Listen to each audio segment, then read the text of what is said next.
Time నేను మీ లక్ష్మీనాగ్ నరహరిశెట్టి. వైసీపీలోని మాజీ మంత్రులు, కొందరు ఎమ్మెల్యేలు, కొందరు మంత్రులు అనేక కేసుల్లో నిందితులుగా ఉండి అరెస్ట్ అయ్యారు. మాజీ మంత్రి సీదిలి అప్పలరాజును పోలీసులు అరెస్టు చేశారు.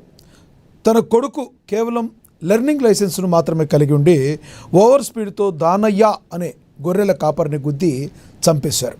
అయితే అప్పలరాజు తన కొడుకును కాపాడటానికి సిద్ధార్థ అనే మరొక వ్యక్తిని ఆ కేసులో ఇరికించి బైక్ను కూడా మాయించేసి తన కొడుకును తప్పించడానికి పోలీసులను తప్పుదోవ పట్టించారు. అందుకే పోలీసులు అప్పలరాజును అరెస్టు చేశారు. ఇక వైసీపీ మరో నేత, మాజీ శాసనసభ స్పీకర్ తమ్మినేని సీతారాం ఒక వ్యక్తి బతికున్నప్పుడే చనిపోయినట్లుగా డెత్ సర్టిఫికేట్ పుట్టించి ఆయన కుమార్తె అంటూ వేరే వారికి లీగల్ హెయిర్ సర్టిఫికేట్ ఇప్పించి 4 కోట్ల రూపాయలకు పైబడే భూమిని మొత్తం రాపించుకున్నారు. ఇక మరో నేత భూమన కరుణాకర్ రెడ్డి అధికార దుర్వినియోగం చేసి అనేక కబ్జాలకు పాల్పడితే రెవెన్యూ అధికారులు వచ్చి సంబంధిత నిర్మాణాలను స్వాధీనం చేసుకున్నారు. ఇక లిక్కర్ స్కామ్లో అయితే రాజకేశ్వరరెడ్డి కావచ్చు, వాసుదేవరెడ్డి, మాజీ మంత్రి కారుమూరి నాగేశ్వరరావు కుమారుడు వీళ్ళందరూ కూడా ఈడీ విచారణలో ఉన్నారు. ఆల్రెడీ సీట్ విచారణ కూడా అయ్యింది వీళ్ళ మీద. ఇలా వరుసపెట్టి వైసీపీ నేతల అక్రమ పనులు ఒక్కొక్కటిగా బయటకు వస్తుండటం జగన్కు తలనొప్పిగా మారిందా? కొంతమంది వైసీపీ నేతల తీరుతో పార్టీకి నష్టం జరుగుతుందా? ఇదే అంశం గురించి ఈరోజు చర్చ కొనసాగిద్దాం. చర్చలో పాల్గొనేందుకు మనతో సిద్ధంగా ఉన్నారు, మనతో అందుబాటులో ఉన్నారు వైసీపీ అధికార ప్రతినిధి కారుమంచి రమేష్ గారు మనతో అందుబాటులో ఉన్నారు జూమ్ కాల్లో. అదేవిధంగా టీడీపీ అధికార ప్రతినిధి మేడా విజయశేఖర్ రెడ్డి గారు మనతో అందుబాటులో ఉన్నారు. అదేవిధంగా జనసేన నేత సుంకర కృష్ణవేణి గారు కూడా మనతో జాయిన్ అవుతారు. ముందుగా మనం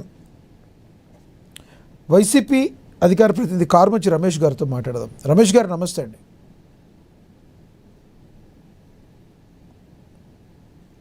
రమేష్ గారు, నా వాయిస్ వినబడుతుందా? రమేష్ గారు, మీ వాయిస్ వినబడటం లేదు. మీ వాయిస్ మ్యూట్లో ఉంది చూడండి రమేష్ గారు, అన్మ్యూట్ చేయండి. అన్మ్యూట్ చేశాను.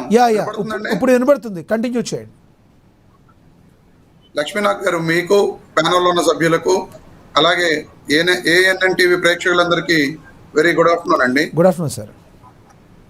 ఇప్పుడు మీరు మాట్లాడుతూ డైరెక్ట్గా ఓపెనింగ్ స్టేట్మెంట్స్లోనే తమ్మినేని సీతారాం గారు, భూమన కరుణాకర్ రెడ్డి గారు లేదా ఇతర కారుమూరి సునీల్ కుమార్ గారు కానీ మిగతా వాళ్ళు తప్పు చేసినట్టుగా మీరే సర్టిఫై చేసేస్తున్నారు. నేను సర్టిఫై ఏం చేయలేదు సార్.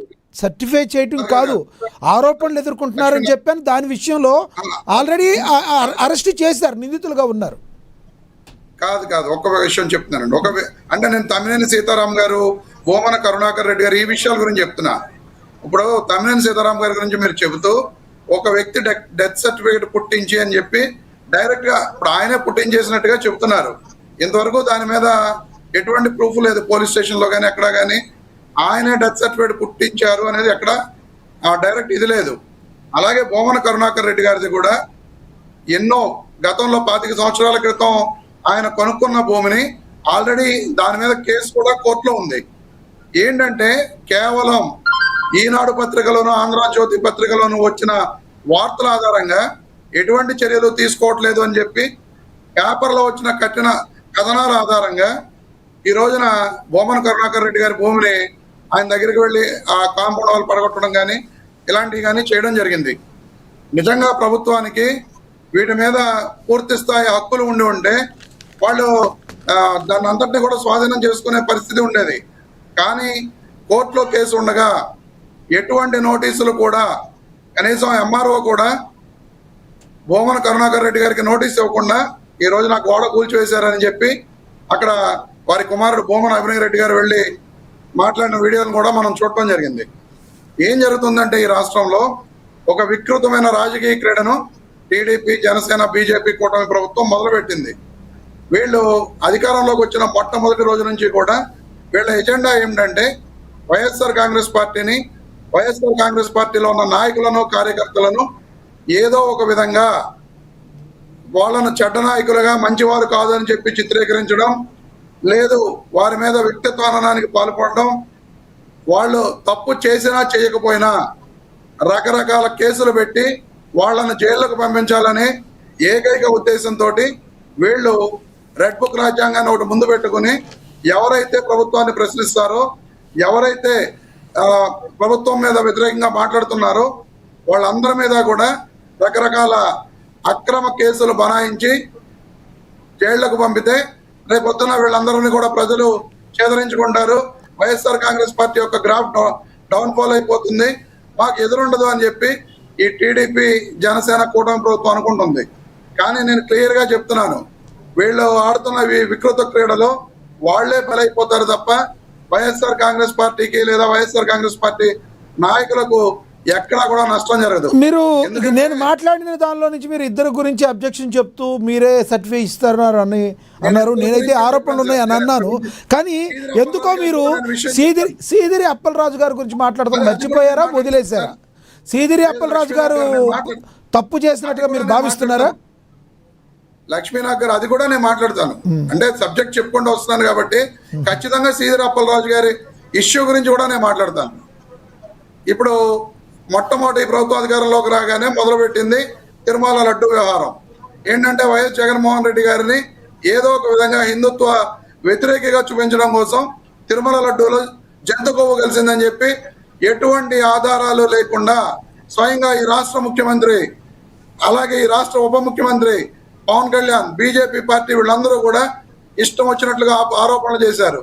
ఆ తర్వాత సుప్రీంకోర్టు ఇచ్చిన ఆర్డర్ ప్రకారం సిబిఐ ఎంక్వైరీ జరిగితే ఎటువంటి జంతు కొవ్వు కానీ ఎటువంటి ఇది కలవలేదు అని చెప్పి క్లియర్ కట్ గా రిపోర్ట్ వచ్చింది. ఈరోజు కోర్టులో కేసు ఉంది.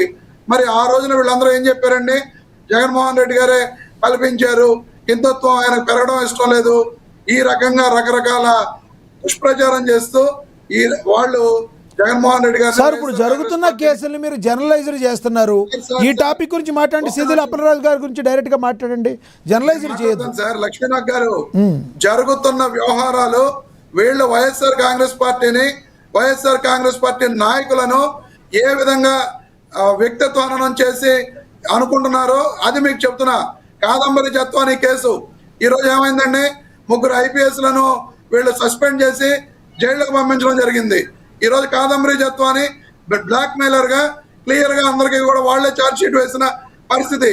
1,30,00,000 రూపాయలు బ్లాక్ మెయిల్ చేసి ఆ అమ్మాయి బ్లాక్ మెయిలర్ కింద నిరూపణ అయింది. మరి ఈ రోజున IPS లో తప్పు చేశారని చెప్పి వీళ్ళు ఎలా సస్పెండ్ చేశారు, వాళ్ళు ఎలా జైలుకు పంపించారు? అంటే ఈ రకంగా వీళ్ళు జరగని వాటిని కూడా జరిగినట్లుగా అక్రమ కేసులు కడుతూ వీళ్ళు వైఎస్ఆర్ కాంగ్రెస్ పార్టీ నాయకులను, కార్యకర్తలను హింసిస్తున్నారు. ఇక మీరు అడుగుతున్నది సీదిరి అప్పలరాజు గారి కేసు విషయం. సార్, ఇప్పుడు అప్పలరాజు గారి అబ్బాయి లర్నింగ్ లైసెన్స్ తీసుకున్నారు. అప్పలరాజు గారి అబ్బాయి యాక్సిడెంట్ చేయడం జరిగింది, వాస్తవం. జరిగిన తర్వాత మీరు గ్రామాల్లో ఎక్కడ ఏం జరిగినా సరే జనరల్ గా ఆలోచించండి. ఇప్పుడు నేనే యాక్సిడెంట్ చేశాను. యాక్సిడెంట్ చేసిన తర్వాత ఖచ్చితంగా అక్కడ అతనికి ఏం జరిగిందో మనం చూస్తాం. అతన్ని ఇచ్చేసి అతను ఒకవేళ నిజంగా చనిపోతే కేసులు గట్రా వద్దనుకుని ఎక్కడైనా సరే గ్రామీణ ప్రాంతాల్లో సెటిల్ చేసుకోవడానికి ప్రయత్నం చేస్తాం. ఎందుకంటే మన తప్పు లేకుండా గౌక్కున జరిగి ఉండొచ్చు, లేదా మన తప్పుతోటి కూడా జరిగి ఉండొచ్చు.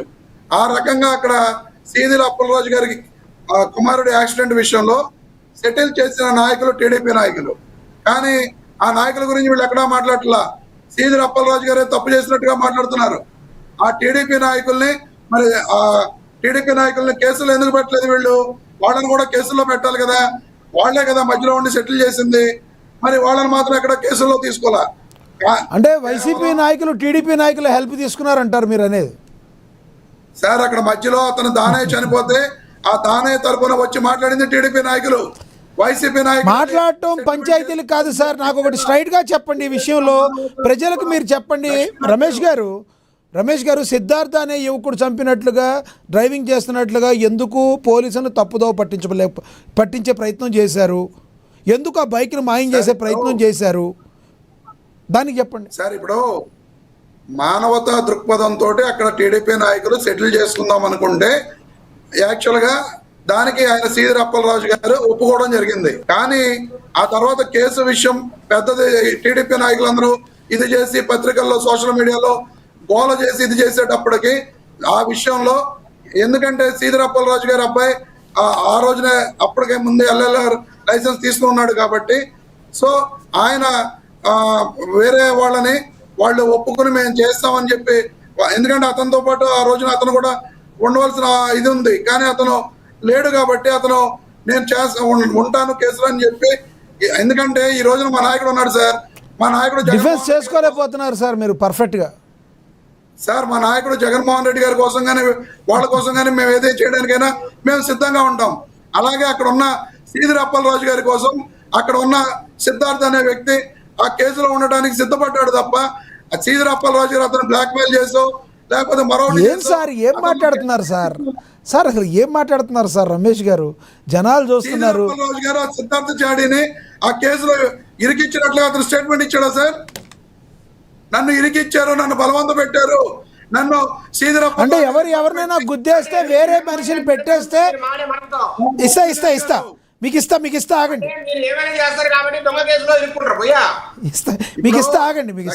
మీకు ఇస్తా ఆగండి సార్ చెప్పండి. శ్రీధర్ అప్పలరాజు గారు అతన్ని బలవంతం పెట్టి ఇబ్బంది పెట్టి అతన్ని కేసులో ఇరికిస్తే అది శ్రీధర్ అప్పలరాజు గారి తప్పు. ఇప్పుడు నా నాయకుడి కోసం నేను వెళ్ళి శేఖర్ రెడ్డి గారు కాసేపు ఆగండి, 2 minutes మాట్లాడండి. విజయశేఖర్ రెడ్డి అన్న మనల్ని మాట్లాడిన వాళ్ళండి, ఆయనే మాట్లాడడానికి ప్రయత్నం చేస్తూ ఉంటాడు. ఈ రకంగా శ్రీధర్ అప్పలరాజు గారి విషయంలో అక్కడ లోకల్లో జరిగిన సెటిల్మెంట్ ప్రకారం ఆ కేసు వ్యవహారం జరిగింది తప్ప శ్రీధర్ అప్పలరాజు గారు ఎక్కడా కూడా పొరపాటు చేద్దాం అనే ఉద్దేశం అనేది ఆయనకి ఎప్పుడూ లేదు. అక్కడ చట్టాన్ని కానీ న్యాయాన్ని కానీ ధిక్కరించి ఆయన అక్కడ ఆ విధంగా కేసుల నుంచి తప్పించుకుందాం అనే ప్రయత్నం చేయాల. సార్ ఇక శ్రీధర్ అప్పలరాజు గారి విషయంలో మిమ్మల్ని ఎక్కువ ఇబ్బంది పెట్టదలుచుకోలేదు.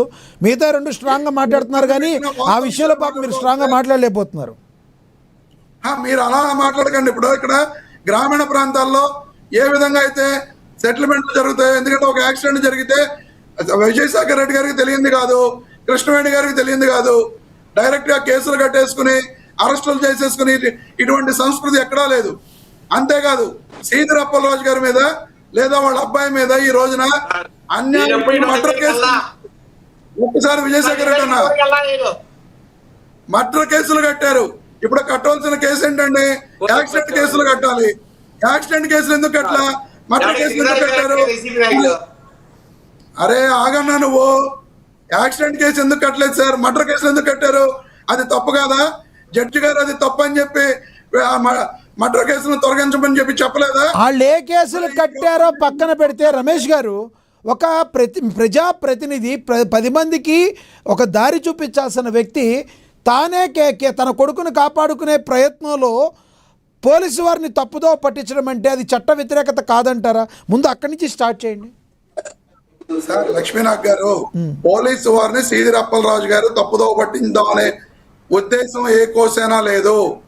ఆ రోజు యాక్సిడెంట్ జరిగిన తర్వాత అక్కడ ఉన్న గ్రామ టీడీపీ పెద్దలు కానీ వాళ్ళు ఈ రకంగా చేసుకుందాం అన్న విషయం మీద ఆయన ముందుకు వెళ్ళడం జరిగింది తప్ప శ్రీధర్ అప్పలరాజు గారు ఎవరిని ఇబ్బంది పెట్టి నాకు ఈ రకంగా నేను చేసుకుంటానని చెప్పి పోలీసులను కానీ వాళ్ళని కానీ తప్పుదో పట్టి పోలీస్ ఎంక్వైరీ ఎందుకు మీ అభిప్రాయం అర్థమైంది. పోలీసులు తప్పు రకంగా ఎందుకు కేసులు కట్టారు అంటే శ్రీధర్ అప్పలరాజు గారు తప్పు చేసామంటే పోలీసు సార్ ఓపెన్ గా మాట్లాడుకుందాం. జగన్మోహన్ రెడ్డి గారు ఈ విషయం మీద మాట్లాడి ప్రజల్లో కొంచెం పలచనయ్యారని మీరు భావిస్తున్నారా? ఎక్కడా కూడా జగన్మోహన్ రెడ్డి గారు పలచనైన సందర్భమే లేదు. ఎందుకంటే ఈ రోజున అక్కడ శ్రీధర్ అప్పలరాజు గారి విషయంలో శ్రీధర్ అప్పలరాజు గారు ఆ కేసులు కట్టిన విధానమే అక్రమంగా కేసులు కట్టారు. ఒక యాక్సిడెంట్ కేసుని మర్డర్ కేసుగా మార్చి ఈ రోజున శ్రీధర్ అప్పలరాజు గారి మీద కక్ష తీర్చుకుందామని చెప్పి కేసులు కట్టడం అనేది పొరపాటు అని చెప్పి జగన్మోహన్ రెడ్డి గారు క్లియర్ గా చెప్పడం జరిగింది. ఆ విషయంలో తప్పే ఉంది.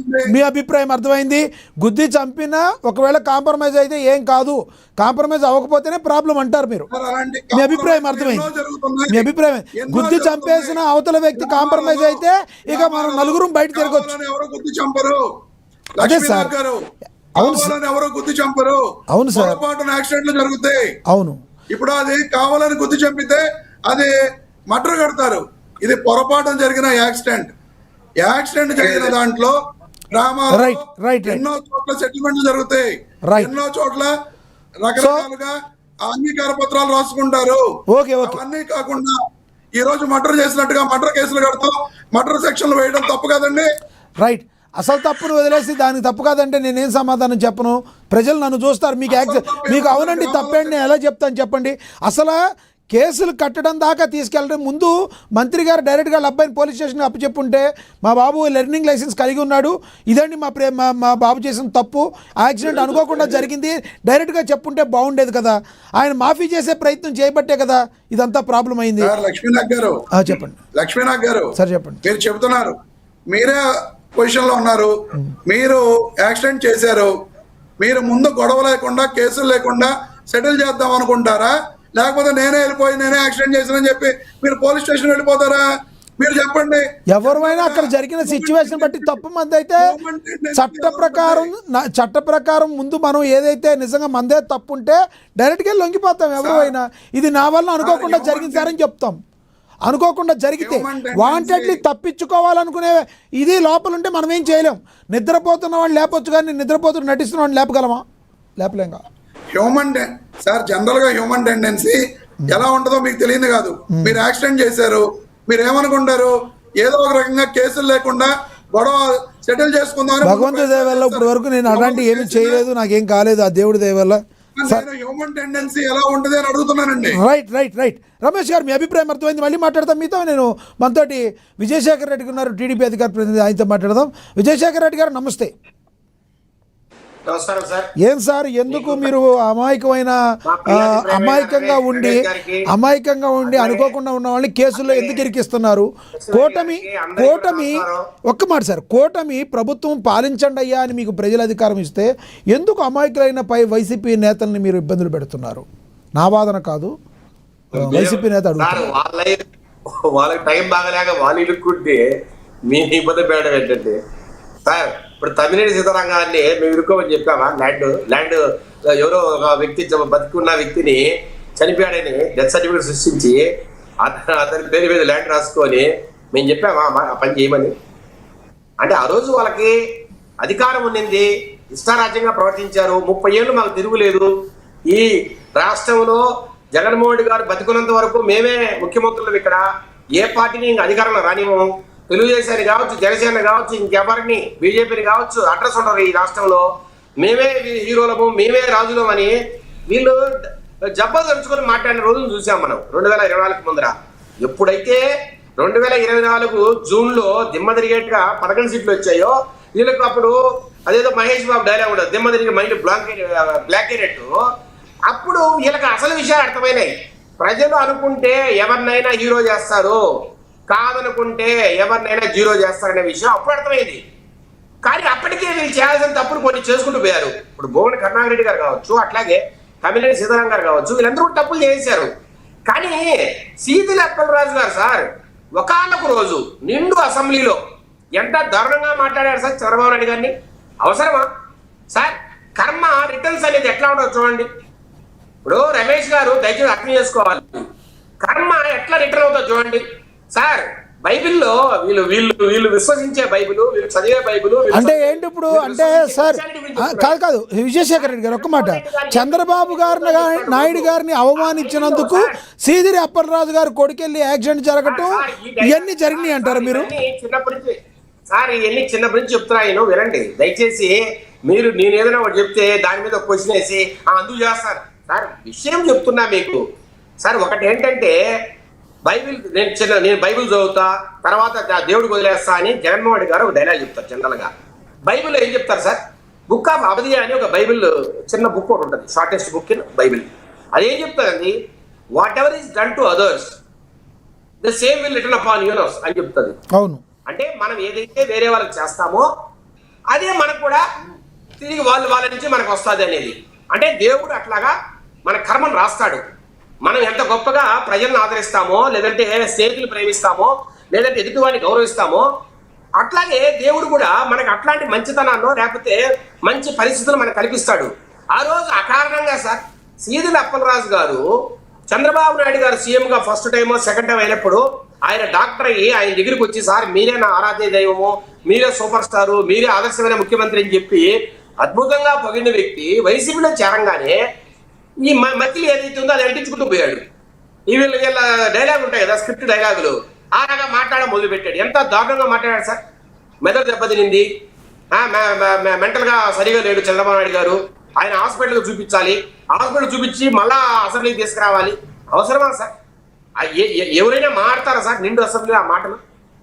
అసెంబ్లీకి డెకరంకి ఇబ్బంది కదా, సభా సాంప్రదాయాలకు ఇబ్బంది కదా.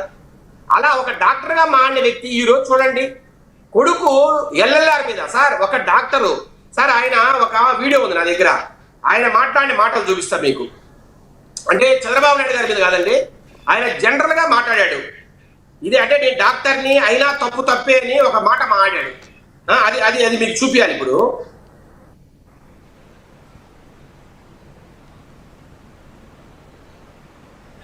డాక్టర్, నేను చదువుకున్నది పేషెంట్ జబ్బును బాగు చేయాలా, పేషెంట్ ప్రాణాలని నిలబెట్టడం అన్నటువంటిది నా వృత్తి. సో నేను డాక్టర్ కోర్స్ చదివి కొన్ని 10,000 మందికు నేను చక్కగా వైద్యం చేసి వాళ్ళందరి ప్రాణాలను కాపాడగలిగితే అంత మాత్రాన్ని is it a passport for me to kill somebody else? 1000 మందిని బాగు చేస్తున్నాను, 10,000 మందిని నేను బాగు చేస్తానని చెప్పి ఒకరు ఇద్దరు నేను ఉద్దేశపూర్వకంగాను డెలిబరేట్ గాను నేను చెప్పేస్తాను అంటే ఈ 10,000 మంది వచ్చి ఓ డాక్టర్ మర్డర్ కాదు, ఈజ్ నాట్ ఏ క్రిమినల్, మా అందరికి బాగు చేశాడు కాబట్టి ఆయన మంచివాడు, ఆయన మీరు ఎలాగైనా అరెస్ట్ చేస్తారంటే సాధ్యపడుతుందా? నేను డాక్టర్ అండి, వృత్తిరీత్యా ఆయన డాక్టర్. ఓకే ఓకే అర్థమైంది. సార్ ఆయనే ఒకానొక రోజుల్లో అంటే ఆయన బాగా అద్భుతంగా రాణిస్తున్న రోజుల్లో, ఆయన దేవుడు ఆయన టైంను అద్భుతంగా పెట్టిన రోజుల్లో, ఆయన నాకు తిరిగే లేదు జిల్లాలో అని అనుకుంటున్న రోజుల్లో ఆయన కొన్ని డైలాగులు చెప్పాడు. చూడండి, నేను 10,000 మందికి ప్రారంభం వస్తే ఉద్దేశపూర్వకంగా ఒకరిని చంపితే అది తప్పు కాకుండా పోతాదా, నేను క్రిమినల్ కాకుండా పోతానా అన్నాడు. సార్ ఇక్కడ ఉద్దేశపూర్వకంగా చేసామని ఎందుకంటున్నాం సార్? మేము పెట్టింది, పోలీసులు పెట్టింది హత్యా నేరం కింద కాదు, కల్పబుల్ హోమిసైడ్ అంటే దోషపూరితమైన హత్య. అంటే మీరు ఎల్ఎల్ఆర్ అనే ఒక పేపర్ తీసుకొని, అంటే లర్నర్ లైసెన్స్ మాత్రమే తీసుకొని బండి నడపడము, అది ఉద్దేశపూర్వకంగా ఒకరిని చంపినట్టే. అంటే మీకు తెలుసు, మీకు డ్రైవింగ్ రాదని తెలుసు, మీరు ట్రైనింగ్ లో ఉన్నారని తెలుసు, ఒక్కడే బైక్ నడపకూడదని తెలుసు, వెనకల పర్మనెంట్ డ్రైవింగ్ లైసెన్స్ ఉన్న ఒక వ్యక్తిని కూర్చోబెట్టుకుని అతని పర్యవేక్షణలోనే బైక్ నడపాలని తెలుసు. సార్ ఒక వ్యక్తికి ఎల్ఎల్ఆర్ ఇస్తున్నప్పుడే సార్ రకరకాల కండిషన్లు రాస్తారు దాంట్లో. అట్లాగే ఎల్ఎల్ఆర్కు మనము ఒక ఆర్టీఓ ఆఫీస్కి పోయినప్పుడు అంటే క్లియర్గా చెప్తారు, ఇదిగో ఈ కండిషన్ల మీదే మీరు బండి నడపాలి అని. అవి తెలిసి 18 ఏళ్ళు వచ్చిన ఒక వ్యక్తి, చదువుకున్న ఒక వ్యక్తి, మెడిసిన్ చదవాలనుకుంటున్న ఒక వ్యక్తి అవన్నీ కండిషన్ చదవకుండానే రోడ్డు మీదకి వచ్చాడా? అంటే ఆ కండిషన్ తెలిసి ఒంటరిగా డ్రైవింగ్ చేసి ఒక వ్యక్తికి చావు కారణమైతే అది ఉద్దేశపూర్వకంగా చేసిన మాట వాస్తవం కాదా? అంటే తెలిసి నువ్వు తెలుసు నీకు డ్రైవింగ్ రాదని తెలుసు, రోడ్డు మీదకి వెళ్తే యాక్సిడెంట్ అవుతుందని తెలుసు, తెలిసి నువ్వు చేసావంటే అది ఉద్దేశపూర్వకం కాదా రమేష్ గారు? నేనంటున్నా, మీరు అంటున్నారు కదా పల్లెల్లో ఎక్కడైనా యాక్సిడెంట్ అయితే మనము సర్దుబాటు చేసుకుంటామని. మనుషులు చనిపోతే సర్దుబాటు చేసుకోరండి ఎవరు. ఎక్కడైనా చిన్న యాక్సిడెంట్ అయ్యి దెబ్బలు తగిలితేనో, లేకపోతే కోళ్ళు, కుక్కలో, గొర్రెలో, లేకపోతే ఎలుములు, ఆవులు ఎవరో ఏదైనా చనిపోతే దానికి ఏదైనా కాంపెన్సేషన్ కట్టించి ఏదైనా చిన్న సమస్యలకి ఎక్కడైనా తీసుకుపోయింది, ఏదైనా మోకాల దగ్గర మోచేతి దగ్గర తీసుకుపోయింది, లేదా చిన్న దెబ్బలు తగిలినారంటే సరే పోనీ లేని మాట్లాడతారు. అది కూడా ఎప్పుడు సార్? పర్మనెంట్ డ్రైవింగ్ లైసెన్స్ మీ దగ్గర ఉండి ఏదైనా అనుకోకుండా జరిగిన యాక్సిడెంట్, ఏది ఎవరి తప్పు లేకుండా అనుకోకుండా కొన్ని యాక్సిడెంట్ జరుగుతాయి. ఇప్పుడు మనం బైక్ మీద వెళ్తూ ఉంటాం సార్, పక్కన అడ్డ రోడ్ ఉంటుంది, అడ్డ రోడ్ నుంచి తక్కువ ట్రాక్టర్ ఒకటి అడ్డం వస్తుంది, లేదంటే అడ్డ రోడ్ నుంచి పక్క నుంచి బైక్ ఒకటి అడ్డం వస్తాడు, అనుకోకుండా యాక్సిడెంట్ జరుగుతుంది. దాన్ని నెగ్లిజెంట్ అండ్ ర్యాష్ డ్రైవింగ్ కింద కొంత పరిగణించి ఏదో మధ్యస్థాలు జరుగుతాయి. అంతేగాని మీరు తప్పు చేసి డ్రైవింగ్ లైసెన్స్ లేకుండా బండ్లు నడిపి ఒక వ్యక్తి చావు కారణమైతే సార్ కనీసం సార్ నేను అడుగుతున్నా, ఎవరైతే యాక్సిడెంట్ చేశాడో ఆ అబ్బాయి, ఆ చనిపోయిన వ్యక్తి ఎవరైతే ఉన్నారో అతన్ని కనీసం హాస్పిటల్కి తీసుకెళ్లారా సార్? నేను కూడా యాక్సిడెంట్ చేశా, నేను కూడా డ్రైవింగ్ చేసి యాక్సిడెంట్ చేశా, ఒక వ్యక్తి చనిపోయాడు, నా మీద కేసు పెట్టారు, 6 ఏళ్ళు తిరిగాను నేను కోర్టుకి. 6 ఏళ్ళు నాకు డ్రైవింగ్ లైసెన్స్ ఉంది, అయినా 6 ఏళ్ళు తిరిగా నేను. 6 ఏళ్ళ తర్వాత కొట్టేశారు, అది నా మీద పెట్టారు. సార్ ఎవరైనా ఎక్కడైనా తప్పు చేస్తే ఎవరిని వదలరు. ఇప్పుడు ఆయన అంటున్నారు రమేష్ గారు, మేము జగన్మోహన్ గారి కోసం ఏమైనా చేస్తాం, అవసరమైతే దొంగ కేసులు మా మీద పెట్టి చూడమని. దయచేసి ఇలాంటి మాట్లాడకండి డిబేట్కి వచ్చి. అలాంటి దొంగ కేసులు మీరు పెట్టేది, మీరు పెట్టేదే దొంగ కేసులు. విజయశేఖర్ రెడ్డి గారు, రమేష్ గారు, మీరు పెట్టేదే దొంగ కేసులు. ఏ కేసులో మీరు నిరూపించగలరో చెప్పండి, ఒక్క కేసు నిరూపించండి.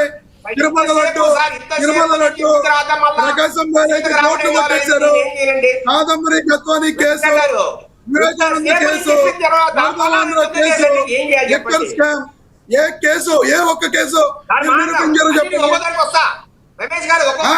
ఏ ఒక్క కేసు అయినా సరే మీరు నిరూపించగలిగారా?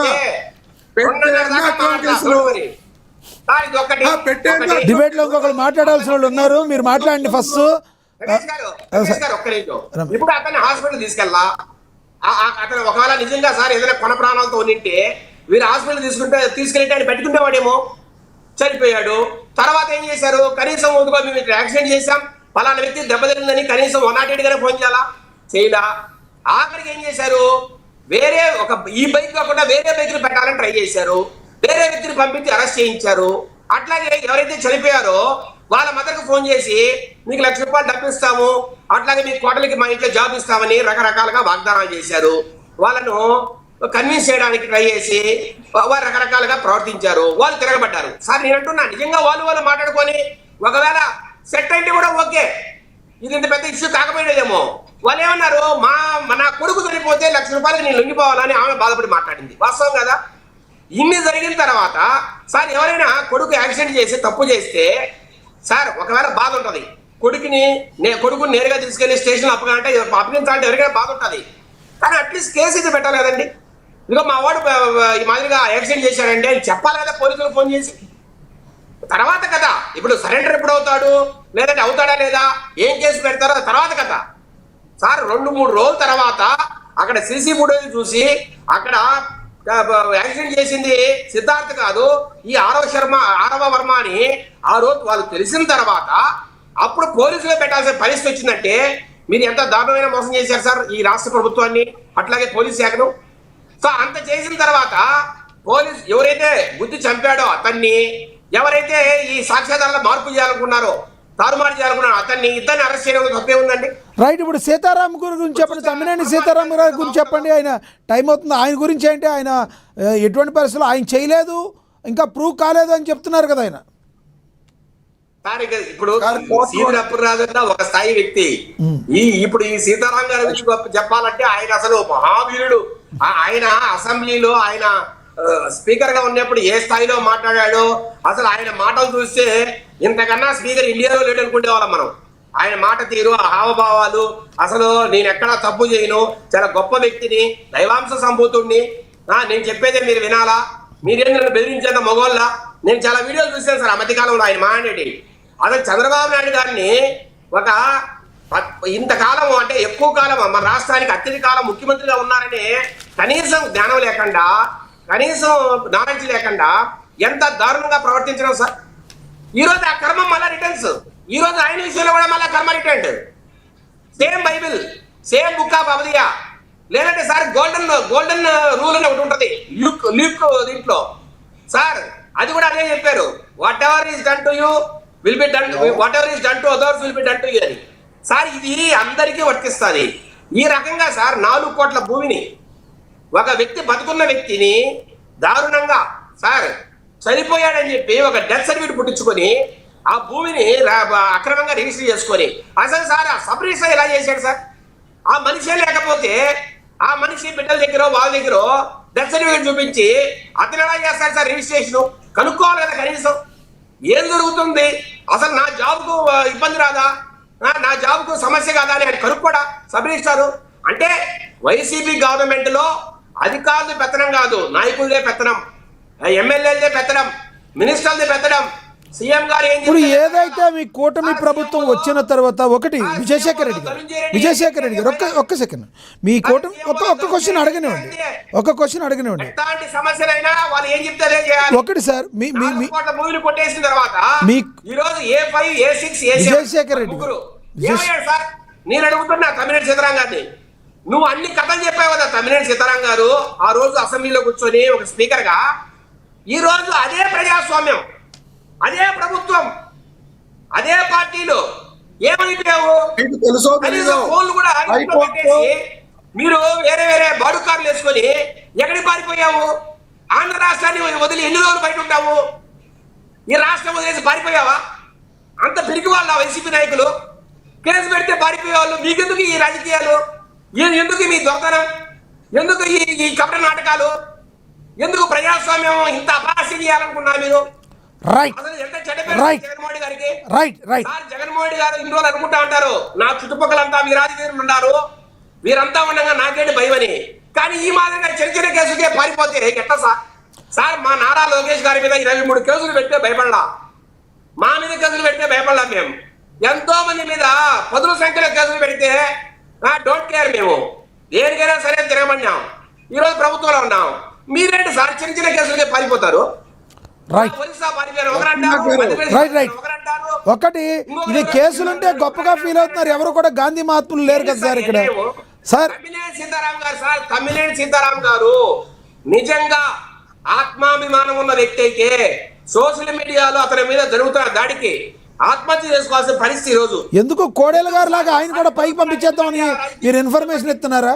కోడెల గారు అంటే మీ దానిలో ఆత్మహత్య చేసుకున్నాడు ఆయన బెంచీల గురించో దేని గురించో వస్తే ఈయన కూడా అదే విధంగా పైకి పంపించేద్దాం అనుకుంటున్నారండి మీరు? అంత కక్ష కట్టారా సార్? మేము కక్ష కట్లా చెప్పండి. సార్. ఇప్పుడు కోడెల గారు ఒక చిన్న ఆత్మహత్యకి ప్రేరేపిస్తున్నట్టుంది ఇది. ఫీల్ అయ్యాడు, నా మీదనే అంత మీరు నా మీద బురద చల్లుతారా అని. ఇప్పుడు ఈ తమిళనాడు సీతారాం గారు ఎలా పారిపోతారు సార్? రైట్, మీ ఇద్దరితో మళ్ళీ మాట్లాడతాను సార్. ఎస్, మళ్ళీ మాట్లాడతాను. ఇస్తా, సమయం అయిపోతుంది. ఎస్ ఎస్ శేఖర్ రెడ్డి గారు, నాయకులు పెట్టుకొని మీరు ఎమ్మెల్యేలుగా రైట్ రైట్ రైట్ రైట్ ఇద్దరికి మళ్ళీ ఇస్తాను నేను. మనతోటి జనసేన నేత ఎస్ ఇద్దరికి ఇస్తాను, ఇద్దరికి మళ్ళీ ఇస్తాను. ఒక్క నిమిషం, మళ్ళీ ఇస్తాను సార్. రెడ్డి గారు మీకు తెలుసో సమయం అయిపోయింది, మళ్ళీ ఇస్తాను. పారిపోలా. ఆల్రెడీ హైకోర్టు ఆ విషయంలో ఎటువంటి జోక్యం చేసుకోవద్దు, అరెస్టులు చేయొద్దు అని చెప్పి హైకోర్టు ఆర్డర్ ఇచ్చింది. Right right right right Mohan Reddy గారు, సారీ విజయశేఖర్ రెడ్డి గారు, విజయశేఖర్ రెడ్డి గారు ప్రచారం చేయడం తప్ప వాళ్ళు ఎక్కడికి పారిపోలేదు. రమేష్ గారు, రమేష్ గారు, విజయశేఖర్ రెడ్డి గారు ఇద్దరిని ఆపండి. 2 minutes 1 minute ఆపండి ఇద్దరిని. మళ్ళీ ఇస్తాను సార్, మీ ఇద్దరికి ఇస్తాను. సమయం అయిపోతుంది, ఇంకొకళ్ళు మాట్లాడాలి. రైట్, జనసేన నేత సుంకర కృష్ణవేణి గారు ఉన్నారు మనతో మాట్లాడటానికి. ఆవిడతో మాట్లాడదాం. కృష్ణవేణి గారు నమస్తే అండి. లక్ష్మీనాయక్ గారు, మీకు కార్మంత్ రమేష్ గారికి మరియు విజయశేఖర్ రెడ్డి గారికి నమస్కారం సార్. ఏంటండి ఏం జరుగుతుంది? వైసీపీ నేతల మీద మీరు కక్ష కట్టారంట. జనసేన నేతలు కావచ్చు, టీడీపీ నాయకులు కావచ్చు, అందరూ కూడా కక్ష కట్టారని చెప్పి రమేష్ గారు అంటున్నారు. ఏమంటారు మీరు? దొంగలు దొరికిపోయిన తర్వాత చెప్పే మాట అదే సార్. మొదటిగా కార్మంత్ రమేష్ గారు అయితే బీపీ తగ్గిస్తుంటే చాలా బాగుంటది సార్. ఎందుకంటే ఆల్రెడీ ఒకరు శ్రీకృష్ణ జన్మస్థానానికి వెళ్తున్నటువంటి పరిస్థితిని చూస్తున్నారు రాష్ట్రంలో ఉన్నటువంటి ప్రజలందరూ కూడా. అంటే మా కూటమి ప్రభుత్వం మీద ఇటు బీజేపీ, జనసేన, టీడీపీ కూటమి ప్రభుత్వాన్ని ప్రజలు ఆదరించారు. మంచి ప్రభుత్వంగా ప్రజల్లోకి తీసుకుపోతున్నటువంటి ప్రభుత్వం అండి. ఇచ్చినటువంటి ప్రతి హామీని అమలు చేసుకుంటూ వెళ్తున్నటువంటి పరిస్థితిని ప్రజలందరూ కూడా చూస్తూ ఉన్నారు.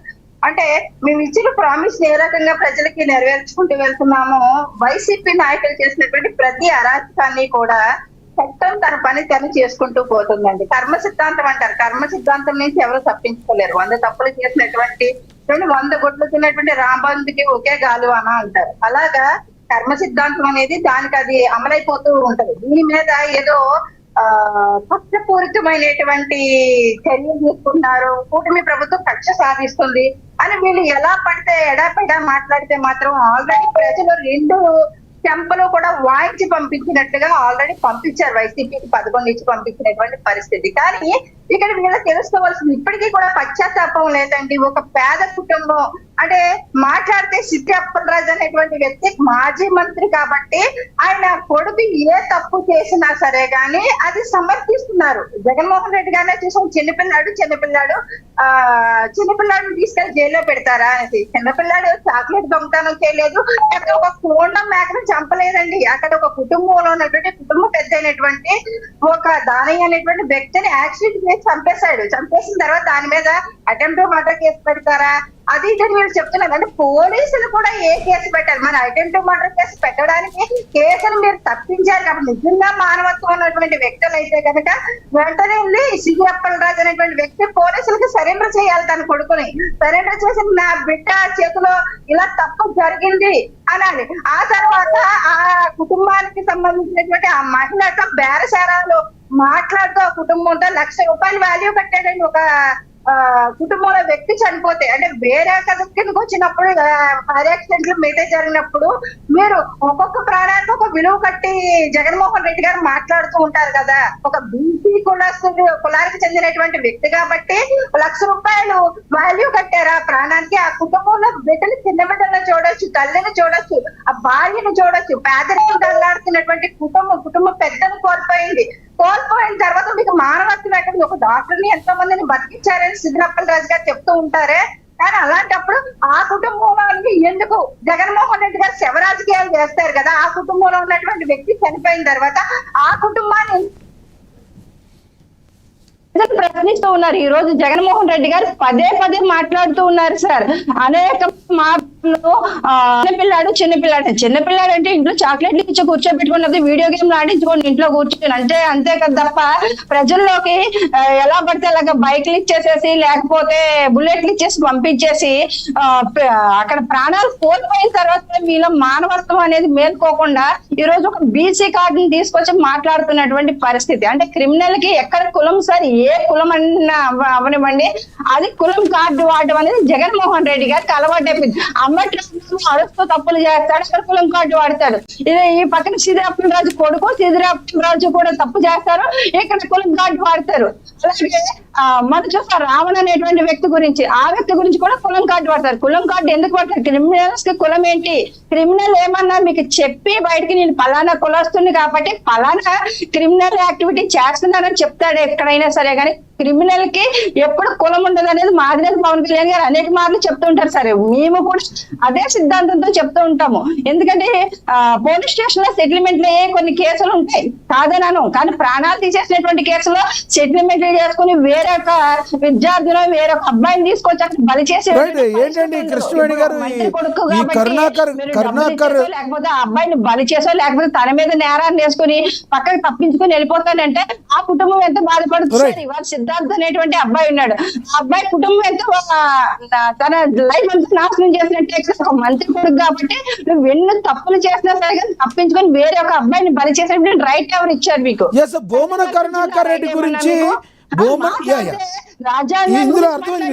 జగన్మోహన్ రెడ్డి గారు మరి ఈ రాజారెడ్డి రాజ్యాంగంలో ఈ విద్యార్థులు కానీ ఇప్పుడు పరిస్థితి నుంచి మేల్కోవాలి. ఒక్క క్వశ్చన్ అయితే బాగా వస్తుంది. బెయిల్కి ముందస్తు బెయిల్కి వెళ్ళారు, తప్పు చేయలేనప్పుడు ముందస్తు బెయిల్కి వెళ్ళాల్సినటువంటి అవసరం ఏంటంటే 27th కి అది వాయిదా వేయబడింది కాబట్టి. కానీ అంటే మనిషి డెత్ సర్టిఫికెట్ పుట్టించేస్తారు వీళ్ళు సార్. వీళ్ళ క్రియాలిటీ ఎలా ఉంటుందంటే ఐఏఎస్ శ్రీలక్ష్మి గారి కదే జీవిత వృత్తాంతమే చాలా మంది అధికారులు కూడా తెలుసుకోవాలి. ఎందుకంటే లాస్ట్ ఆవిడ రిటైర్మెంట్ టైం వరకు కూడా ఆమె ఎంత నలిగిపోయింది ఒక రాజశేఖర్ రెడ్డి అనేటువంటి వ్యక్తి చేసినటువంటి ఒక అక్రమాల వల్ల. అది ఒక ఐఏఎస్ అధికారి బలైపోయినటువంటి పరిస్థితి. తర్వాత జగన్మోహన్ రెడ్డి గారు వచ్చిన తర్వాత ఎంతమంది ఐఏఎస్ ఐపీఎస్ బలైపోయారు అన్నది కూడా వేరే టాపిక్ వెళ్తుంది. కృష్ణవేణి గారు ఒకటి చెప్పండి. ఇప్పుడు ఏదైతే బొమ్మన కరుణాకర్ రెడ్డి మీద కూడా అనేక ఆరోపణలు వస్తున్నాయి. మీ నేత మీ జనసేన నేత కిరణ్ రాయల్ కూడా దీని మీద కొన్ని కమెంట్స్ చేశారు. ఒకసారి కిరణ్ రాయల్ బయట చూద్దాం.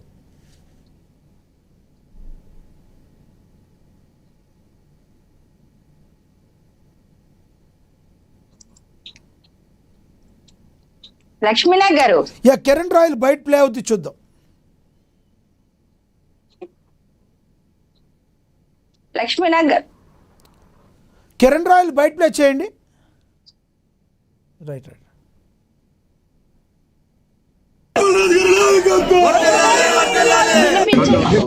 గతంలో అనేకసార్లు జనసేన పార్టీ కానివ్వండి, మేము కూటమి సభ్యులు కరుణాకర్ రెడ్డి గారు చేసిన భూ కబ్జాల గురించి మేము చెబితే ఒక్క అంగుళం కూడా నేను తీసుకో ఉంటే మీరు ఏ విచారణకైనా సిద్ధం.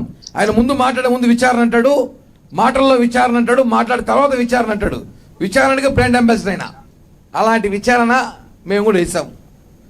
మేము విచారణ ఇస్తే ప్రభుత్వ విచారణలో వచ్చింది ఏమని, తిరుపతి మంగళం గ్రామ పంచాయతీలో 41/1, 47/2 అక్కడ 9 ఎకరాలు, అలాగే 472 సర్వే నెంబర్ 473 3 ఎకరాలు ప్రైవేట్ ఆక్రమణ బెదిరించి పెట్టి తన బలంతో ఇలా తిరుపతిలో అనేక మొత్తాన్ని చూస్తే 100 కోట్లకు పైగా భూ కబ్జా, 100 కోట్లకు పైగా భూమన కరుణాకర్ రెడ్డి గారు భూ కబ్జా తిరుపతిలో చేశారని చెప్పి ప్రభుత్వం గుర్తించి ఈ రోజు నిన్న అక్కడ కాంపౌండ్ తొలగించడం జరిగింది. రైట్ రమేష్ గారు, ఆరోపణల మీద మీరు ఏమంటారు, కంక్లూడ్ చేయండి ప్లీజ్. సార్ ఇప్పుడు శేఖర్ రెడ్డి అన్నగారు మాట్లాడుతూ మా మీద 100 కేసులు పెట్టారు, మేము ఎప్పుడు జడవలేదు అని చెప్పి మాట్లాడారు. కేసులు పెట్టినప్పుడు వీళ్ళందరూ కూడా మరి హైకోర్టులకు వెళ్ళి యాంటిసిపేటరీ బెయిల్, లోకేష్ గారు కూడా ఎన్నోసార్లు బెయిల్ తెచ్చుకున్నారు. ఈ రోజు కూడా ఉన్న ప్రతి కేసులో కూడా లోకేష్ గారు బెయిల్ తెచ్చుకున్నారు. ఈ రోజు చంద్రబాబు నాయుడు గారు ఆయన మీద పెట్టిన కేసుల్లో మిస్టేక్ ఆఫ్ ఫ్యాక్ట్స్ అని చెప్పేసి కేసులు తీసేస్తున్నారు వీళ్ళు. నిజంగా కోర్టులో విచారణ ఎందుకు ఎదుర్కోవట్లేదు? నిజంగా ఆయన సచ్చీలుడైతే నేను కోర్టులోనే కడిగిన ముత్యంలాగా బయటకు వస్తానని చెప్పి అదే కోర్టులో ఆ కేసుల్ని కంటిన్యూ చేసి జడ్జిమెంట్స్ ఆయన గనక అనుకూలంగా అయింది, తప్పు లేదు అని వస్తే చంద్రబాబు నాయుడు గారైనా లోకేష్ గారైనా సచ్చీలు అని చెప్పి చెప్పుకుంటారు. అలా కాకుండా ఈ రోజున నేను ముఖ్యమంత్రిగా ఉన్నాను, నాకు అధికారం ఉందని చెప్పి మిస్టేక్ ఆఫ్ ఫ్యాక్ట్స్ కింద కేసులు తీయించేసుకుంటున్న వ్యక్తి చంద్రబాబు నాయుడు గారు. ఇక జనసేన శంకర కృష్ణారెడ్డి గారు మాట్లాడారు. ఆవిడ మాట్లాడుతూ కర్మ సిద్ధాంతం అన్న కూడా మాట్లాడారు.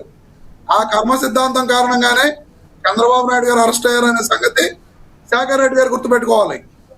అలాగే ఆవిడ మాట్లాడుతూ క్రిమినల్కి కులం ఉండదు అని మాట్లాడతారు. కానీ అదే క్రిమినల్కి కులం గురించి లేకపోతే రకరకాలుగా మాట్లాడుతుంది. ఈరోజు కుల రాజకీయాలు చేస్తుంది జనసేన పార్టీ. వేరే ఎవరో చేయట్లా కుల రాజకీయాలు. జనసేన పార్టీ చేసే కుల రాజకీయాలు కానీ, టీడీపీ చేసే కుల రాజకీయాలు కానీ మరి ఏ పార్టీ కూడా కుల రాజకీయాలు చేయలేరు. వాళ్ళ ముందు మిగతా వాళ్ళందరూ కూడా జగదుడిపే. ఇక ముందస్తు బెయిల్ తమ్మినేని సీతారాం గారు ఎందుకు వెళ్ళారని చెప్పి కృష్ణారెడ్డి గారు అడుగుతున్నారు.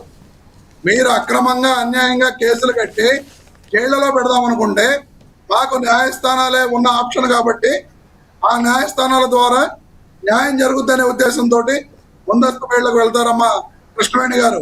మీకు తెలుసో తెలీదో, తప్పు చేయకపోయినా సరే మీరు పెట్టే తప్పుడు కేసుల కారణంగా ముందస్తు బెయిల్లకు వెళ్ళవలసిన పరిస్థితి ఈ రాష్ట్రంలో ఉంది.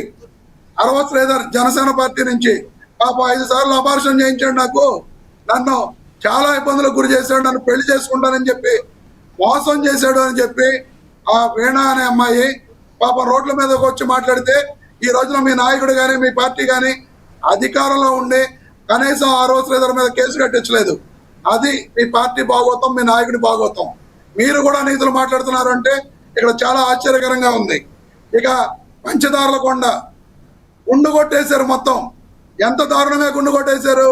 పర్యావరణ శాఖ మంత్రి పవన్ కళ్యాణ్ గారు గుండు కొట్టేసిన వాళ్ళందరి మీద కేసులు కట్టే లోపల ఏమనండి, వీళ్ళ ఎమ్మెల్యే కానీ అక్కడ ఉన్న ఎంపీ కానీ ముఖ్య పాత్ర అని చెప్తున్నారు. వాళ్ళ మీద క్రిమినల్ కేసులు కట్టి లోపల పంపించమనండి కుటుంబ ప్రభుత్వాన్ని. వీళ్ళు మాత్రం సచ్చీలు శుద్ధలు, వీళ్ళు చేసిన తప్పులు ఏ తప్పులు చేసినా తప్పులు కాదు, కేసులు కట్టరు. కానీ ప్రతిపక్షం వాళ్ళు తప్పులు చేయకపోయినా సరే అన్యాయంగా అక్రమంగా కేసులు కట్టి లోపల వేయాలని చూస్తున్నారు. తమ్మినేని సీతారాం గారి కేసులో హైకోర్టు క్లియర్ గా చెప్పింది, ఎటువంటి అరెస్టులు చేయొద్దు. మొత్తం అన్ని కూడా సివిల్ కేసుల్లో పోలీసులో పని ఏంటి, వాళ్ళు కోర్టుకు వస్తారు, కోర్టు నిర్ణయిస్తుంది. అది సివిల్ డిస్ప్యూట్ లో పోలీసులకు ఏం పని చేయని చెప్పి హైకోర్టు ఆర్డర్ ఇచ్చింది. కంక్లూడ్ చేయండి సార్, చివరికి ఏమంటారు చెప్పండి.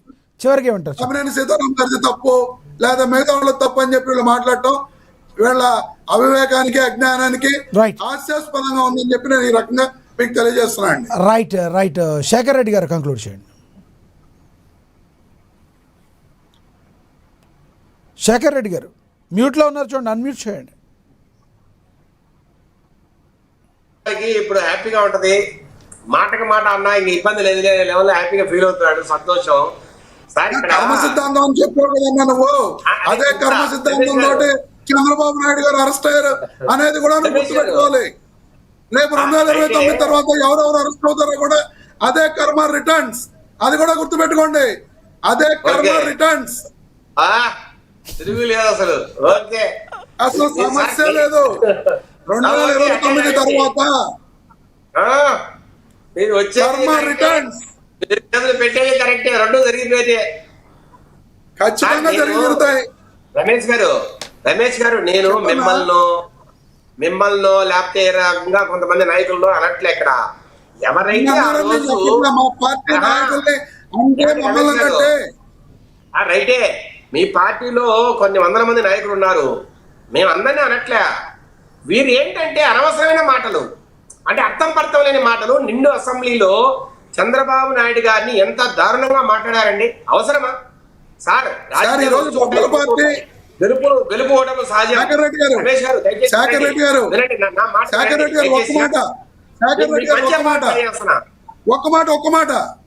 ఒక్క మాట ఈ రోజు వివేకానంద రెడ్డి గారి హత్య కేసులో జగన్మోహన్ రెడ్డి గారికి కానీ భారతి రెడ్డి గారికి కానీ వీళ్ళెవరికి సంబంధం లేదని చెప్పి క్లియర్ కట్ గా సిబిఐ సుప్రీంకోర్టులో ఎవిడెన్స్ ఫైల్ చేసినా సరే ఈ రోజుకి మీ నాయకుడు చంద్రబాబు నాయుడు గారు జగన్మోహన్ రెడ్డి గారు హత్య చేపించారు గొట్టల పార్టీ అని చెప్పి మాట్లాడటం సమంజసం అంటారా? అవి తప్పుడు మాటలు కాదా? మీరు మాట్లాడే మాటలు బట్టి ఎదుటోళ్ళ మాటలు కూడా ఉంటాయి, అది గుర్తుపెట్టుకోండి. ఓకే, దానికి కూడా ఆన్సర్ చెప్తా సార్. ఇప్పుడు మీరే ఏం చెప్పారు, నరకాసుర రక్త చరిత్ర అని మీరే సాక్షి పేపర్ రాయించుకున్నారు. చంద్రబాబు నాయుడు గారు, ఆదినారాయణ రెడ్డి గారు రకరకాలుగా అందరూ కూడబలుపుకొని మా చిన్నాయన చంపారు అని దేశం అంతా తిరిగి ప్రెస్ మీట్లు పెట్టారు, ప్రచారాలు చేశారు, ఓట్లు వేయించుకున్నారు, ఆ సానుభూతి చూపించుకుని ఓట్లు వేయించుకున్నారు, గెలిచారు. గెలిచిన తర్వాత న్యాయం ధర్మం కదా అండి, అతను ఎవరు చంపారు ఏంటి కారణం, చావు కారణం ఏంటండి అని తేల్చాల్సిన అవసరం జగన్మోహన్ గారికి లేదా? తేల్చింది కదండి సార్, దయచేసి వినాలి. నేను ఇప్పుడు కొన్ని విషయాలు మీరు దయచేసి ఒక మానవత్వం ఉన్న వ్యక్తిగా మారదాం. నేనేమంటానంటే, మీరు సానుభూతి పొందారు, గెలిచారు, ఓట్లు వేయించుకున్నారు, అయిపోయింది. తర్వాత అయినా అసలు యాక్చువల్ గా చంపింది ఎవరు? మా చిన్నాను కదా ఆయన. మా కుటుంబంలోనే ఒక వ్యక్తిని ఇంత ఘోరంగా చంపితే నేను రెస్పాండ్ కాకపోతే నేను ఇన్ని కోట్ల మంది ప్రజలకు ఏం న్యాయం చేయగలను అనే కనీసమైన ఆలోచన జగన్మోహన్ గారికి ఉండద్దా సార్? నేనంటున్నా ఎవరో సార్ టాపిక్ మీద కంక్లూడ్ చేయండి, సమయం అయిపోయింది. శేఖర్ రెడ్డి గారు ప్లీజ్. శేఖర్ రెడ్డి గారికి సంబంధం లేదు, జగన్మోహన్ గారికి సంబంధం లేదు. శేఖర్ రెడ్డి గారు ఒక్కటి చెప్పండి, ఏదైతే సీదిరి అప్పలరాజు గారు కావచ్చు, అదేవిధంగా తమ్మినేని సీతారాం గారు కావచ్చు, భూమన కరుణాకర్ రెడ్డి గారు కావచ్చు, వీళ్ళ వల్ల వైసీపీ పార్టీకి నష్టం జరుగుతుందా? కంక్లూడ్ చేయండి సార్ ప్లీజ్. సార్ దయచేసి ఒక 5 నిమిషాలు ఎక్స్టెండ్ చేయండి. ఇప్పుడు ఎందుకంటే నేను ఆన్సర్ చెప్పకపోతే రమేష్ గారికి మేము తప్పు చేసాం అనుకుంటారు. మీరు డిస్టర్బ్ చేయడం వల్ల టైం వేస్ట్ అవుతుంది నాకు. రమేష్ గారు కాసేపు ఆగండి. నేను ఇప్పుడు మీ ఎంపీ అవినాష్ రెడ్డి చిన్నపిల్లవాడు, చాలా చిన్నపిల్లవాడు, మా తమ్ముడు మంచోడు, ఓకే ఆయన చెప్పాడు. మళ్ళీ నన్ను అనుకున్నారు మీరు, జగన్మోహన్ గారి మాటలు. అట్లాగే సీదిరి అప్పలరాజు కొడుకు చిన్నపిల్లవాడు, అన్యాయంగా కేసు పెడతారు. గాదే సాయికృష్ణ చిన్నపిల్లవాడు, తెలుసో తెలియకో 22 కేసులే, జస్ట్ 22. మళ్ళా మీరు 50-60 అని అనుకోకూడదు, 22 మాత్రమే ఉన్నాయి. చిన్నపిల్లవాడు కాబట్టి 22. ఆయన రకంగా ఏదో చిన్న తప్పులు చేశాడు. పోక్సో కేసు అంట, కేసు సింపుల్ అంటే ఎక్కువ తప్పులు చేయవు, చిన్న తప్పులే. మేమేమి ప్రభుత్వాలు కోల్దోసేది రాజద్రోహాలు మేము చేయం, చిన్న తప్పులే. చిన్నపిల్లవాడు సరే.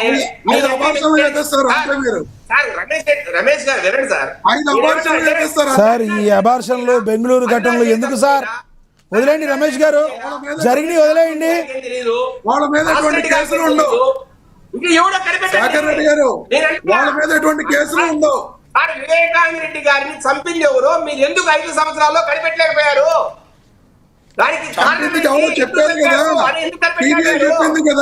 మీ సొంత చిన్నాన్ననే ఎవరు చంపారో మీరు తెలుసుకోలేకపోతే ప్రజలకి ఏం న్యాయం చేయగలరు? ప్రజల కష్టాలు ఏం తీర్చగలరు అని ప్రజలు అడుగుతారండి. మేడం అడగట్లా, ప్రజలు అడుగుతున్నారు. ఇప్పుడు కొంత చిన్న అబద్ధాలు చెప్పి మీరు అధికారంలోకి వచ్చారు. వీళ్ళు ఎట్లా రాష్ట్రాన్ని పరిపాలిస్తారు? ఏంది ఇంత ఇంత ఎస్ విజయశేఖర్ రెడ్డి గారు, ఎస్ విజయశేఖర్ రెడ్డి గారు సమయం ఎక్స్టెన్షన్ చేసినప్పటికీ కూడా ఇంకొకరు కూడా కంక్లూడ్ చేయాలి. విజయశేఖర్ రెడ్డి గారు, ఎస్ టాపిక్ మీద కంక్లూడ్ చేయండి. విజయశేఖర్ రెడ్డి గారు దయచేసి టాపిక్ మీద కంక్లూడ్ చేయండి. కరుణాకర్ రెడ్డి గారు యా ఒక అంటే నాకున్న సమాచారం ఒక 9 ఎకరాలు ఆక్రమించారు. అక్కడ ఒక చెరువు ఉంది సార్. ఆ చెరువు వేరే ల్యాండ్స్ మధ్యలో చెరువు తొట్టి భూమి ఉంది. అది సర్వే నెంబర్ 47. ఆ 47ని 5 భాగాలుగా విభజించారు. మొత్తం 15 ఎకరాలు అయితే ఈయన 47/1/2లో ఉన్న 9 ఎకరాలను ఈయన ఆక్రమించారు. దాని విలువ 50 కోట్లు. అది పూర్తిగా గవర్నమెంట్ భూమి. ఈ భూమిని ఆక్రమించడానికి ఈయనకున్న హక్కు ఏంటి? ఒకటి. రెండవది, తిరుచానూరులో ఇనాం భూమి 7.5 ఎకరాలు ఆక్రమించారు. దాని విలువ 45 కోట్లు. ఈయనకు సంబంధమే లేదు. రికార్డులన్నీ తన పేరు మీద మార్పించుకున్నాడు. రకరకాలుగా తన ఆధీనంలో పెట్టుకున్నాడు. చుట్టూరు ప్రహరీ గోళ్ళు కట్టాడు. ఇప్పుడు అదంతా కూడా విజిలెన్స్ విచారణలో బయటకు వచ్చింది. ఇచ్చి కూడా సుమారుగా 4 నెలలు అయింది.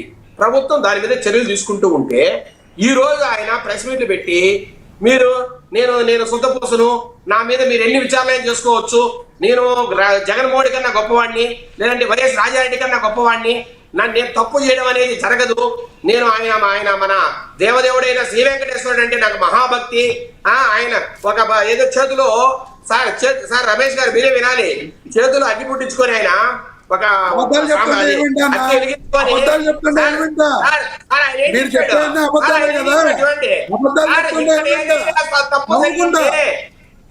ఏదైనా తప్పు జరిగింటే కొండ మీద ఎక్కడైనా నెయ్యి విషయంలో తప్పు జరిగింటే నేను నాశనమైపోతానని మాట్లాడాడు. ఆ వెంటనే సిబిఐ రిపోర్ట్ వచ్చింది. ఏమని? ఇదంతా కల్తీనే వాడారని సిబిఐ రిపోర్ట్ వచ్చింది. మళ్ళీ ఇది ఏమైంది? ఇదంతా ఈ చేతిలో అగ్గి పెట్టుకుని మాట్లాడింది. కరుణాకర్ రెడ్డి గారు ఎందుకు పెట్టలే? కరుణాకర్ రెడ్డి గారు ఎందుకు పెట్టలే? రైట్ చట్టం మరి తరచు చేసుకుపోతుంది. విజయశేఖర్ రెడ్డి గారు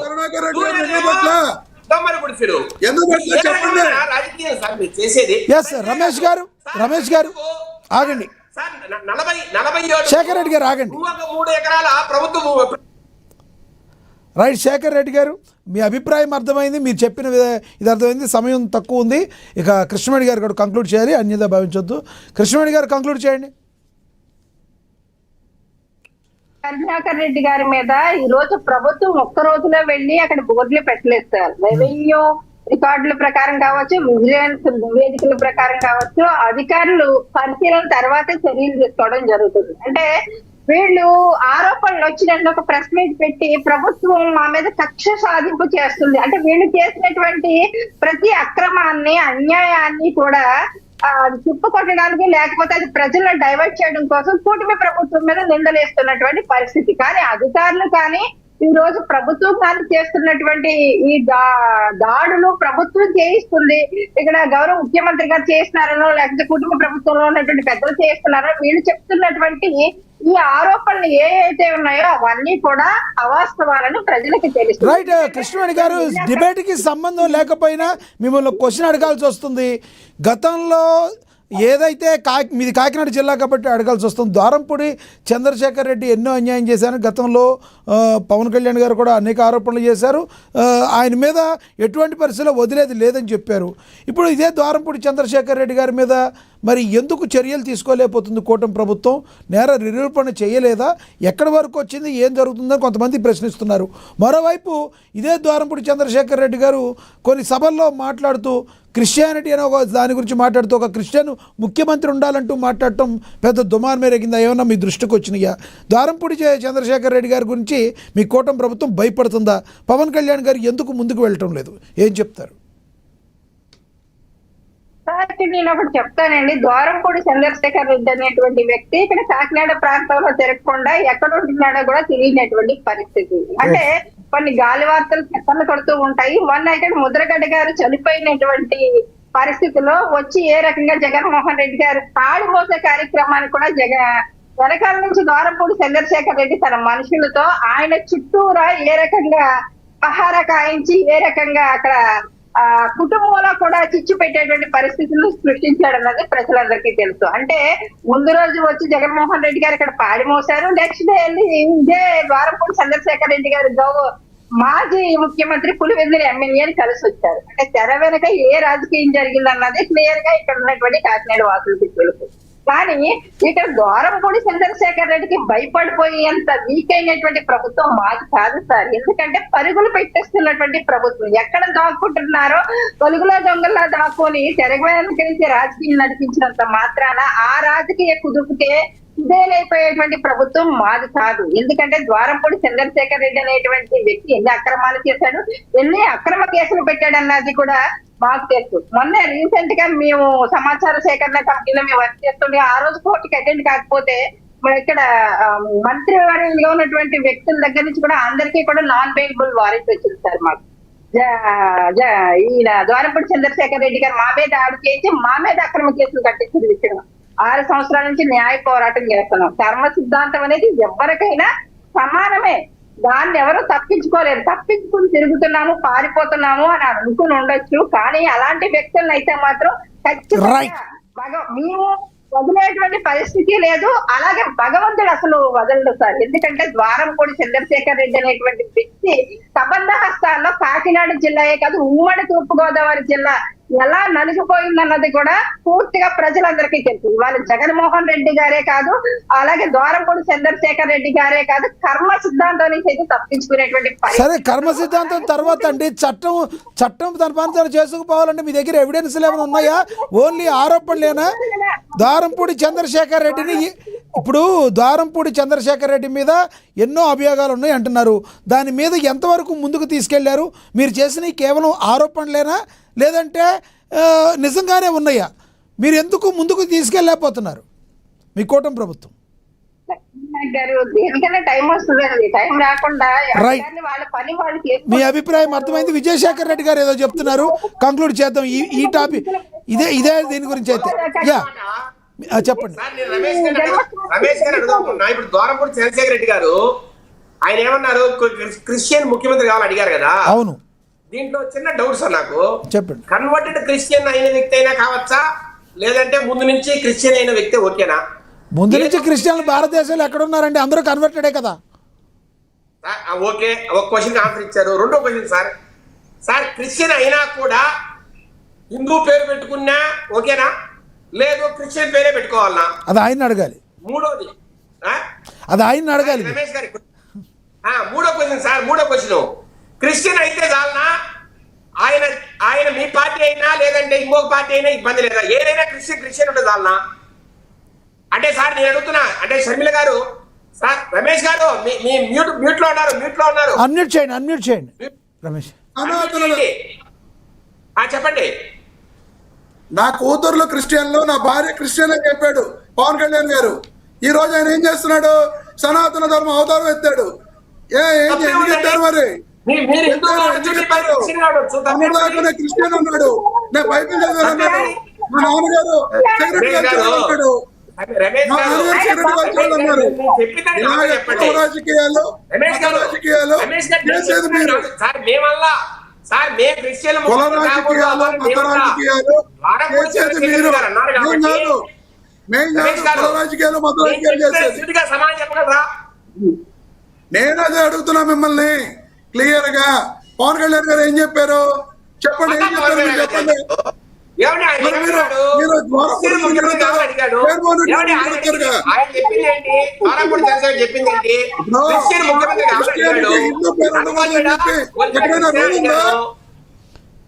ఏమంటే కన్వర్టెడా ఒరిజినల్ లేదు, కన్వర్ట్ అయినా కూడా క్రిస్టియన్ అయితే చాలా ఏ పార్టీ అయినా ఇబ్బంది లేదా? అది తెలుగుదేశం అయినా, వైసీపీ అయినా, కాంగ్రెస్ అయినా ఎవరైనా సరే క్రిస్టియన్ ఉంటే చాలా.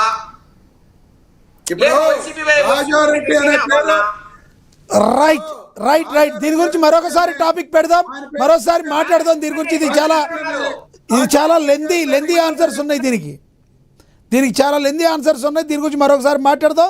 ద్వారంపూడి చంద్రశేఖర్ రెడ్డి గారు మాట్లాడిన మాటలు ప్రజెంట్ అయితే వైరల్ అయ్యాయి. వచ్చే ఎన్నికలకి ఒక క్రిస్టియన్ ముఖ్యమంత్రిగా ఉంటే బాగుంటుంది అని చెప్పి మాట్లాడారు. దాని జగన్మోహన్ రెడ్డి గారు అని అంటున్నారా, లేదంటే ఎవరి గురించి మాట్లాడుతున్నారు అన్నదని చెప్పండి, ఏంటంటారు? అవన్నీ పాత వీడియోస్ అది పాత వీడియో. దాన్ని తీసుకొచ్చి మీరు దాన్ని తీసుకొచ్చి ఇప్పుడు ప్రచారం చేస్తున్నారు. వచ్చేసారి కూడా అవ్వాలని మళ్ళీ రీసెంట్ గా కూడా మాట్లాడారు లక్ష్మీనాథ్ గారు. అలాంటి పాత వీడియోలు తీసుకొచ్చి మీరు ప్రచారం చేస్తున్నారు. కాదు సార్, పాత వీడియో అయితే మాట్లాడింది ఆయననా ఏఐ ద్వారా మాట్లాడారా? ఇప్పుడు ఆవిడే చెప్తున్నారు కృష్ణవేణి గారు. అవునండి, పాత వీడియో కాదండి, పాత వీడియో కాదండి, అది పాత వీడియో అనుకుందాం. పాత వీడియో అయినా ఆయనే మాట్లాడా కాదా? ఏమండి మాట్లాడిన విధానం తప్పు, అక్కడ మాట్లాడిన విధానం తప్పు. చంద్రబాబు నాయుడు గారు క్రిస్టియన్ మీటింగ్స్ కి వెళ్తున్నాడు, వెళ్ళి ఏం చెప్తున్నాడు? బైబిల్ చదువుతలేదా? బైబిల్ వాక్యాలు మాట్లాడలేదా? ఎక్కడున్నా కూడా ప్రజాస్వామ్యంలో ఎవరైనా ఉండాలి. క్రిస్టియన్ ఉంటే బాగుంటుంది, ముస్లిం ఉంటే బాగుంటుంది అని మాట్లాడకూడదు కదా. మంత్రులు కానీ మాజీ మంత్రులు కానీ. జగన్మోహన్ రెడ్డి గారు క్రిస్టియన్ గా ఉన్నారు కాబట్టి తప్పే లేదు సార్, ఎవరైనా ఉండొచ్చు ప్రజాస్వామ్యంలో.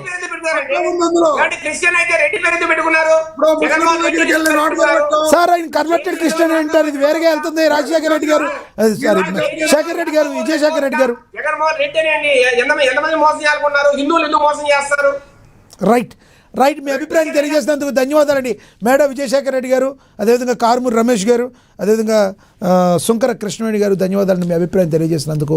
ఏది ఏమైనప్పటికీ కూడా మరి తమ్మినేని సీతారాం గారు కావచ్చు, అదేవిధంగా మరి భూమన కరుణాకర్ రెడ్డి గారు కావచ్చు, ఇక సీదిరి అప్పలరాజు తన కొడుకు విషయంలో అరెస్ట్ అయిన విషయం కావచ్చు, ఏదైనా వరుసపెట్టి ఈ యొక్క కేసులు కానీ ఇవన్నీ కూడా వైసీపీ పాలిట శాపాలుగా మారాయి.